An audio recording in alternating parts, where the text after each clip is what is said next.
A graça e a paz, amados. É muito bom mais uma vez estar junto com vocês estudando sobre a palavra de Deus.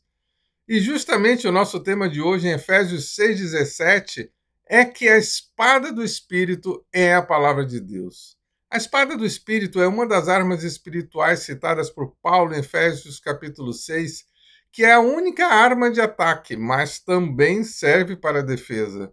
Quando lemos em Efésios sobre a espada do Espírito, também lemos que ela é a palavra de Deus.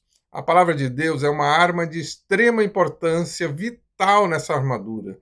Sem ela, estaríamos alheios aos ataques do diabo, sem possibilidade de nos defender apropriadamente e muito menos de contra-atacar.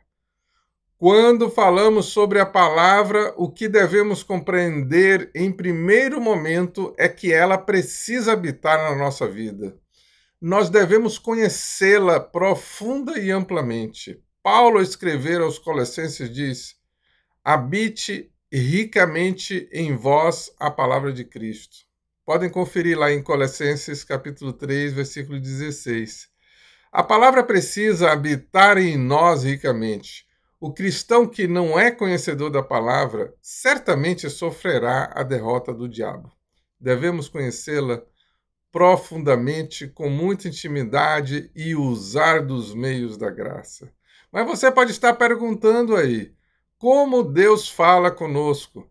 Deus fala através das coisas criadas, Deus fala através de outras pessoas, Deus usa conselhos, pedidos, recebidos de outros irmãos, mensagens, louvores. Deus fala diretamente ao crente através de convicções, revelação, sonhos, visões.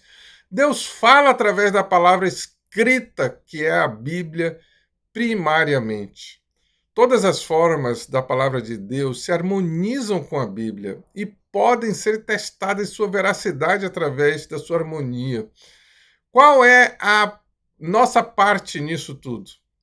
Ouvir, aprender, esforçar para entender o que está escrito, submeter, pedir ajuda ao Espírito Santo, usar dos meios da graça que Deus nos oferece, porque somente assim nós teremos vitória contra o inimigo. A Bíblia é essencial em nossa luta.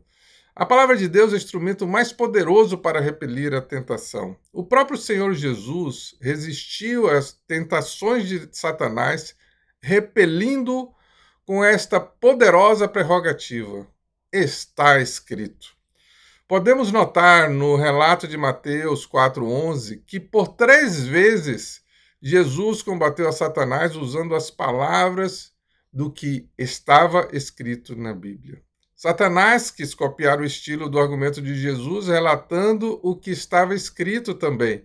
Porém, isso estava fora de contexto. E Jesus repreendeu a Satanás com toda autoridade, dizendo: vai-te, Satanás. E assim o diabo o deixou. Leamos essa passagem, em Mateus 4, de 1 a 11. Jesus foi então conduzido pelo Espírito ao deserto para ser tentado pelo diabo. Depois de jejuar 40 dias e 40 noites, teve fome. O tentador aproximou-se então dele e disse: se tu és o Filho de Deus, manda que essas pedras se tornem em pães.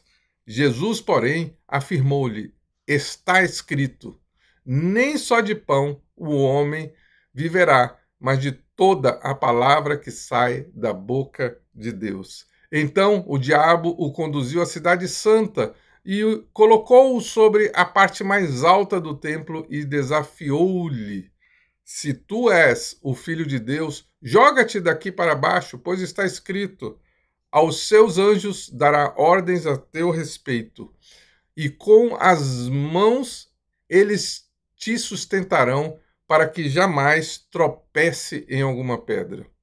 Contestou-lhe Jesus: também está escrito: não tentarás o Senhor teu Deus.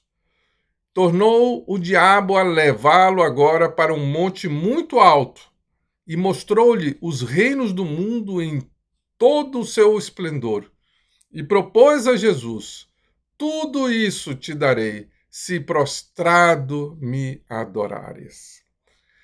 Ordenou-lhe então Jesus: vai-te, Satanás, porque está escrito: ao Senhor, teu Deus, adorarás e só a ele servirás. Assim, o diabo o deixou, e eis que vieram anjos e o serviram. Amados, busquemos aprender e entender a palavra de Deus, pois ela é uma arma poderosa para repreender ao diabo. Uma vez que usamos dos meios da graça, através da autoridade que nos é otorgada pelo Espírito Santo, nós temos vitória em Jesus. Quando for tentado, lembre-se de puxar a espada e usar o que está escrito, e o Senhor, na sua graça, te dará vitória contra o inimigo. Que Deus te abençoe, em nome de Jesus. Amém?